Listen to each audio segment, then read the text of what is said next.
हरि ओम. सद्गुरु ओम मालती आई की जय. व्रजभूमीतील भक्तकथा मालेत मी अनुप्रिता थत्ते तुम्हा सर्वांचं स्वागत करते. या कथामालेतली 62वी कथा आज आपण सुरू करूया. ही कथा आहे माधव गौडेश्वराचार्य श्री मधुसूदन गोस्वामी पाद सार्वभौम यांची. बरंच मोठं नाव आहे. माधव गौडेश्वराचार्य म्हणजे माधव गौड हा एक कृष्ण भक्तांचा पंथ आहे. त्याचे हे आचार्य होते आणि सार्वभौम ही त्यांना त्यांच्या आयुष्यातील त्यांच्या कार्यासाठी दिली गेलेली पदवी होती. श्री मधुसूदन गोस्वामी पाद यांचा जन्म पौष कृष्ण पक्ष षष्ठी संवत 1914 या दिवशी झाला. त्यांच्या वडिलांचं नाव होतं श्री तत्वरामजी.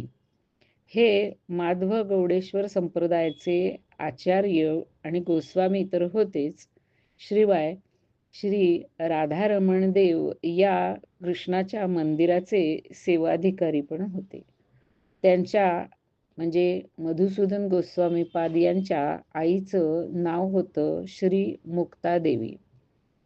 ते जेव्हा अतिशय लहान होते त्यावेळेलाच आपल्या कुशाग्र बुद्धीचा आणि तीव्र मेधाशक्तीचा परिचय त्यांनी सर्वांना दिला.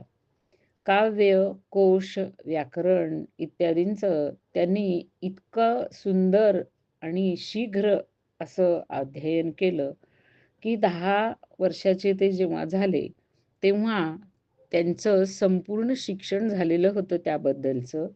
आणि 10व्या वर्षी त्यांची जेव्हा मुंज केली त्यावेळेला सर्व मंत्रांचा उच्चार ते स्वतः करू शकत होते आणि तेही सर्व अर्थ व्यवस्थित माहिती असलेल्या अशा पद्धतीने.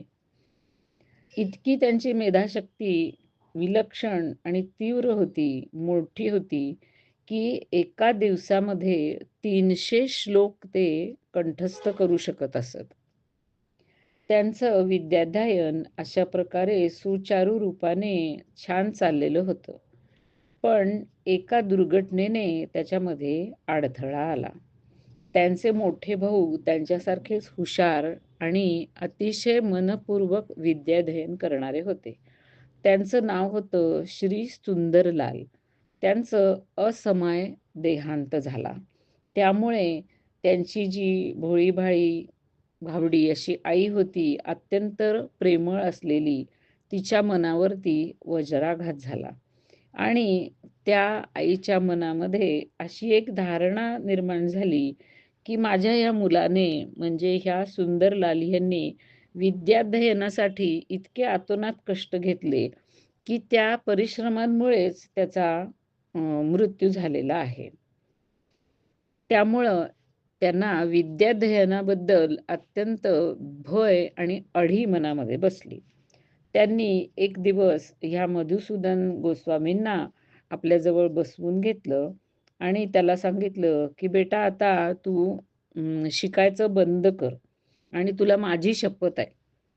असं आईने म्हटल्यावरती हे मधुसूदन त्यांच्याकडे पाहतच राहिले.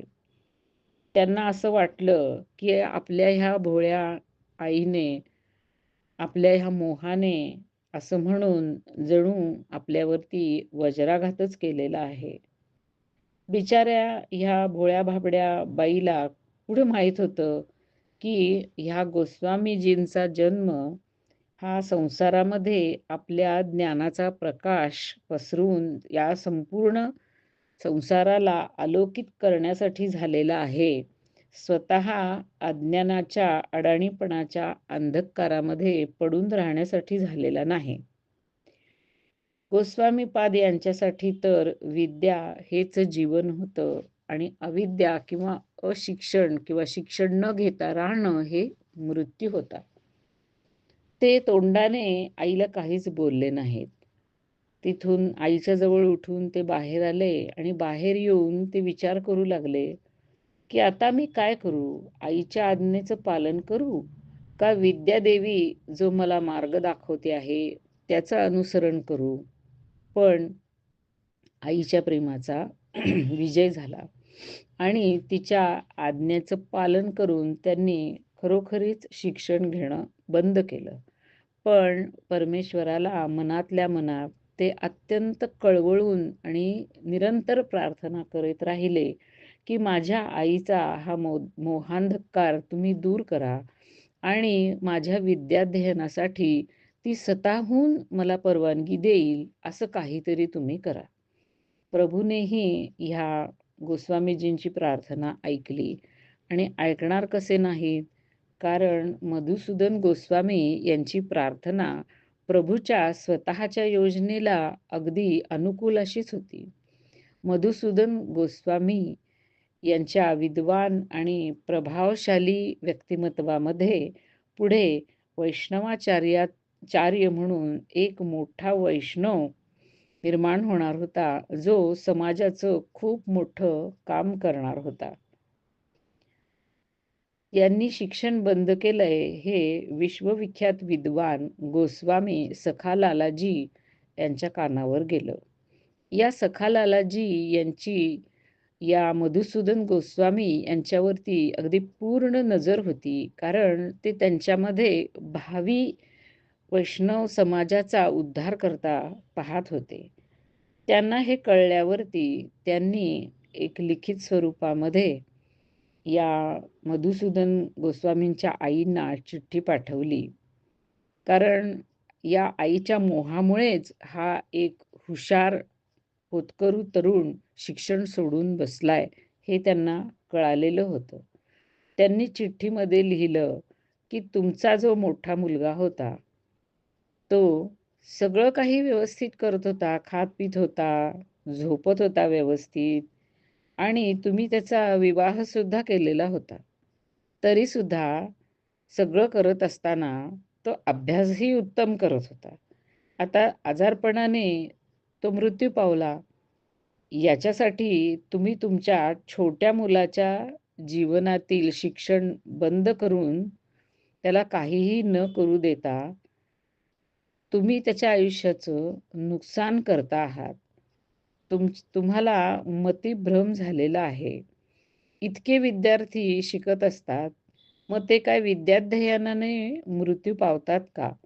विद्याध्ययनाचं फळ मृत्यू कसं असेल? तुम्ही आपल्या ह्या अतिशय हुशार मुलाचं भविष्य स्वतःच बिघडवता आहात आणि हे उचित नाही. त्यांच्या ह्या पत्राचा चांगला परिणाम मधुसूदन गोस्वामींच्या मातेवरती झाला आणि त्या वाक्यांनी त्यांच्या बुद्धीतला तो भ्रम निघून गेला. त्यांनी स्वतःहून मधुसूदनजी यांना शिक्षण घेण्याची अनुमती दिली. मधुसूदन गोस्वामी यांचं शिक्षण पुन्हा सुरू झालं. न्याय, व्याकरण इत्यादींचा उरलेला थोडा जो काय अभ्यास होता, तो समाप्त त्यांनी केला आणि नंतर भक्तिशास्त्राच्या अध्ययन आणि अध्यापनामध्ये ते गुंतले. थोड्याच वेळामध्ये एक विद्वान आणि असाधारण प्रतिभासंपन्न असा धर्मोपदेशक या रूपाने त्यांची ख्याती सगळीकडे पसरली. आचार्य पदावरती तर ते अतिशय लवकर, म्हणजे केवळ वयाच्या 17व्या वर्षीच प्रतिष्ठित झालेले होते.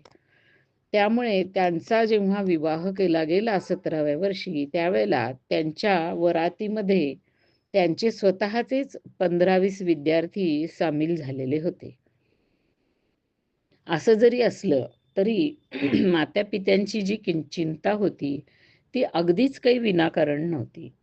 कारण मधुसूदन गोस्वामी यांच्या मातापित्यांना ह्याची कल्पना होती, की त्यांच्या हातावरची आयुष्यरेषा अतिशय कमी आहे आणि त्यामुळे त्यांच्या आयुष्याबद्दल ह्या दोघांच्या मनामध्ये नित्य चिंता असे.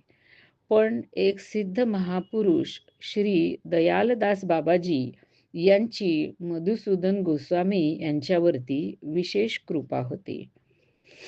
भूतान प्रदेशाचे योगीराज श्री धर्मदासजी यांच्याशी या दयालदास यांची अतिशय घनिष्ठ अशी मैत्री होती. हे श्री धर्मदासजी एकदा वृंदावन येथे आले.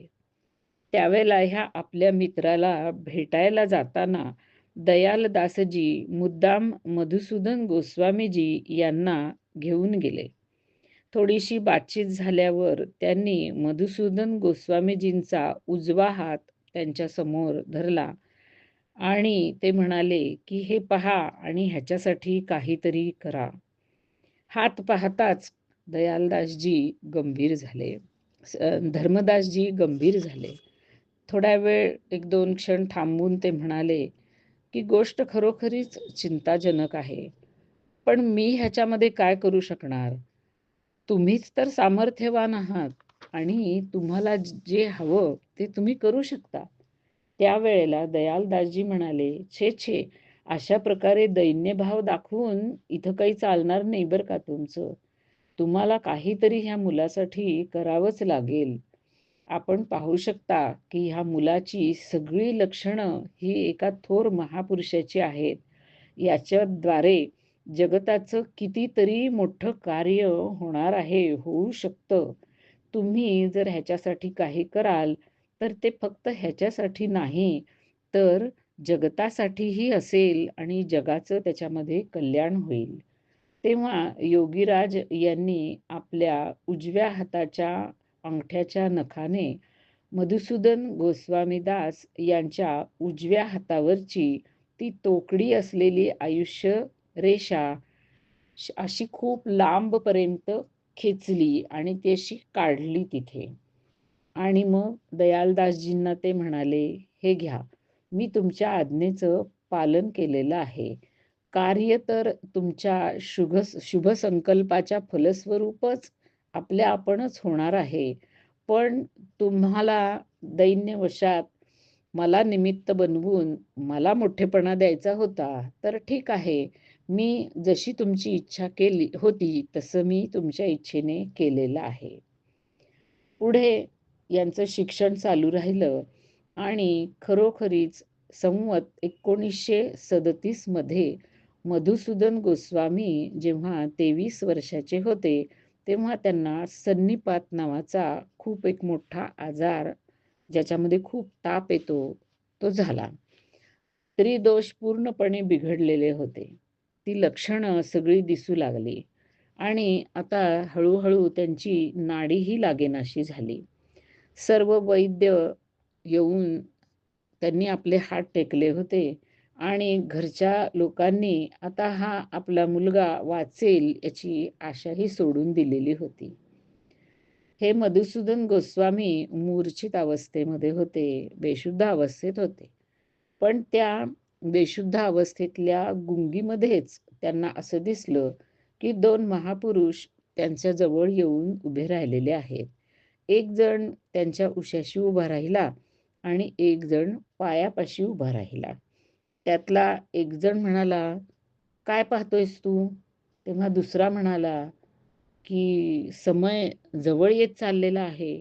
मग पहिला म्हणाला, "नाही, ह्याचा जीवनकाल तर वाढवून दिलेला आहे." तेव्हा दुसरा म्हणाला, "हो का? खरंच? तर ठीक आहे मग. हे पहा."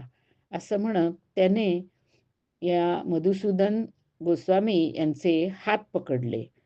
दुसरा जो पायापाशी उभा होता, त्याने पाय पकडले आणि दोघांनी मिळून ताण देऊन त्यांच्या शरीराला एक मोठा असा झटका दिला.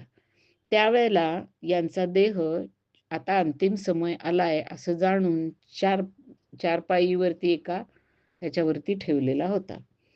बाकीचे जे लोक होते, त्यांना काही हे महापुरुष दिसले नाहीत. पण शरीराला बसलेला झटका आणि त्यामुळे त्या चारपाईवरती शरीर असं जे उंच उडलं, ते त्यांनी पाहिलेलं होतं. ते पाहून त्या सर्वांना खूप आश्चर्य वाटलं. एक 2-4 मिनिटांनी त्यांच्यातल्याच एकाने मधुसूदन गोस्वामी यांना हळूच हाक मारली, "लाला." तेव्हा खरोखरीच मधुसूदन गोस्वामी यांनी "हां" असं उत्तर दिलं. ते बोलले हे ऐकल्यावरती घरातल्या लोकांना खूप बरं वाटलं आणि त्यांना आता आशा वाटू लागली. त्यांनी वैद्यांना बोलवून आणलं. वैद्याने पाहिलं, नाडी तपासली आणि तो म्हणाला, आता नाडी नीट चालते आहे. आता हे मृत्यू भयापासून, त्या छायेपासून बाहेर निघाले आहेत आणि आता काय काळजी करायचं कारण नाही. औषध-पाणी चालूच होतं, सेवा शुश्रूषाही चालू होती आणि खरोखरी मधुसूदन गोस्वामी यांचं शरीर स्वस्थ आणि सबल होऊ लागलं. दिवसेंदिवस त्यांची तब्येत सुधारू लागली. जेव्हा ही घटना झाली आणि तब्येत सुधारू लागली, त्याच्या 3ऱ्या दिवशी ते जेव्हा थोडेसे उठून बसू शकले, तेव्हा त्यांनी आपल्या उजव्या हातावरती असलेली आपली आयुष्य रेषा पाहिली आणि त्यांना ती पूर्वीच्यापेक्षा स्पष्टपणे बरीच खूप मनगटापर्यंत वाढलेली दिसली. या प्रकारे एक जे चमत्कार होऊन त्यांना जीवनदान दिलं गेलं, आयुष्य वाढवलं गेलं. त्याच्यानंतर त्यांचं वैष्णव समाजाच्या उत्थानाचं कार्य खूप मोठ्या प्रमाणामध्ये चालू झालं. त्याबद्दल आपण पुढील भागामध्ये ऐकूया. हरी ओम.